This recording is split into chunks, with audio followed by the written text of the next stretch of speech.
ശുക്രദശ. നമസ്കാരം. ജീവിതത്തിലെ നല്ല കാലഘട്ടത്തെ സൂചിപ്പിക്കാൻ പൊതുജനങ്ങൾ അവന് ശുക്രദശയാണ് എന്ന് പറയാറുണ്ട്. അതേപോലെ കഷ്ടകാലത്തെ സൂചിപ്പിക്കാൻ ശനിദശയാണ് എന്നും പറയാറുണ്ട്. എന്നാൽ ജ്യോതിഷമനുസരിച്ച് ഇങ്ങനെയല്ല. ശുക്രൻ ദോഷം ചെയ്യാം, ശനി വളരെ നന്മയും ചെയ്യാം. ഈ കാര്യം നിശ്ചയിക്കുന്നതിന് കുറഞ്ഞത് 7 കാര്യം പരിഗണിക്കേണ്ടതുണ്ട്. ശുക്രൻ ഏത് രാശിയിൽ നിൽക്കുന്നു, എത്രാം ഭാവത്തിൽ നിൽക്കുന്നു, എവിടെ അംശിക്കുന്നു, എത്രാമത്തെ ദശയാണ്, ആരോട് ചേർന്ന് നിൽക്കുന്നു, ആർ ദൃഷ്ടി ചെയ്യുന്നു, ശുക്രൻ്റെ ഇരുപുറവും 4ലും 8ലും പാപഗ്രഹങ്ങളുണ്ടോ, മൃത്യു ദശയിലാണോ, ഏതവസ്ഥയിലാണ്, മൗഢ്യമുണ്ടോ എന്നിങ്ങനെ ധാരാളം കാര്യങ്ങൾ പരിഗണിച്ച് ശുക്രൻ്റെ ബലദാന ശേഷി എത്രത്തോളം ഉണ്ടെന്ന് കണക്കാക്കിയാലേ ശുക്രൻ ഗുണം ചെയ്യുമോ എന്ന് ഉറപ്പിച്ച് പറയാനാവൂ. അല്ലാതെ എല്ലാവർക്കും ശുക്രദശ ഗുണം ചെയ്യുമെന്ന പറച്ചിൽ ശരിയല്ല. ജീവിതത്തിലെ പല കാര്യങ്ങളുടെയും ഉത്തരവാദിത്യം 7 ഗ്രഹങ്ങൾക്കായി വീതിച്ച് നൽകിയിരിക്കുന്നു. നാം മന്ത്രിമാർക്ക് വകുപ്പ് വിധിച്ച് നൽകുന്നത് പോലെ.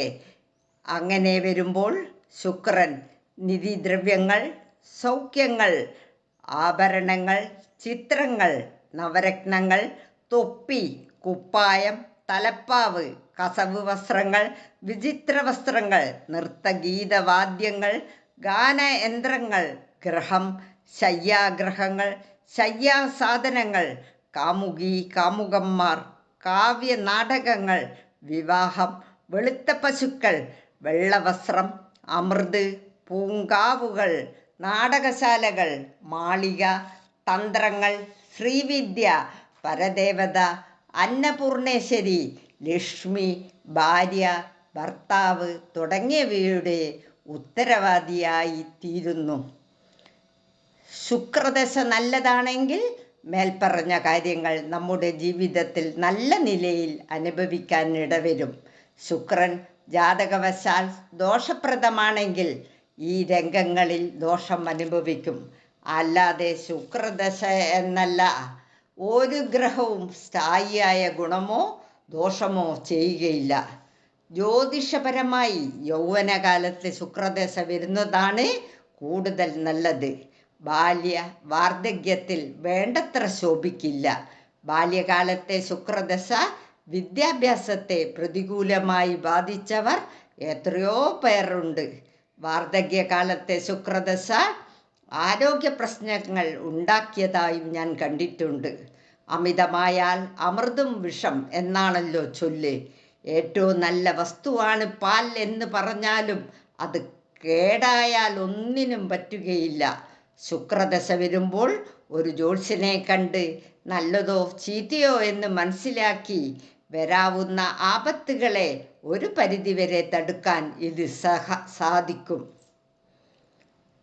നല്ല മനസ്സുള്ളവരെയും പാപകർമ്മങ്ങളിൽ നിന്ന് അകന്നു നിൽക്കുന്നവരെയും ഈശ്വരഭക്തിയുള്ളവരെയും മറ്റുള്ളവരുടെ ദുഃഖങ്ങളും ദുരിതങ്ങളും അറിഞ്ഞ് മനസ്സലിഞ്ഞ് സഹായിക്കുന്നവരെയും പണവും പദവിയുണ്ടായിട്ടും വാക്കിലും പ്രവൃത്തിയിലും ശുദ്ധിയുള്ളവരെയും ചാരിത്രവതികളായ സ്ത്രീകളെയും എത്ര ഗ്രഹങ്ങൾ പിഴച്ചാലും ഉപദ്രവിച്ച് കണ്ടിട്ടില്ല.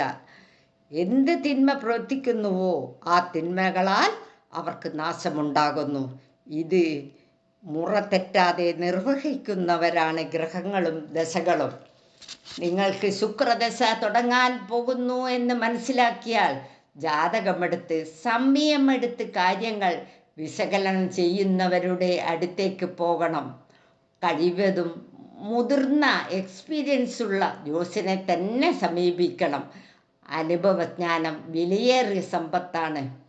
നിങ്ങളോട് ഭൂതകാലത്തെക്കുറിച്ച് ചോദിച്ചാൽ മടികൂടാതെ മറുപടി കൊടുക്കണം.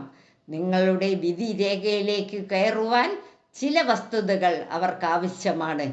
എല്ലാ ജ്യോത്സ്യന്മാർക്കും പ്രത്യേക ഉപാസനമൂർത്തികൾ ഉണ്ടാവും. ഈ ഉപാസനമൂർത്തിയെ ശരീരത്തിൽ ആവാഹിച്ച് ഫലം പറയുന്നവരും ഉണ്ടാവും.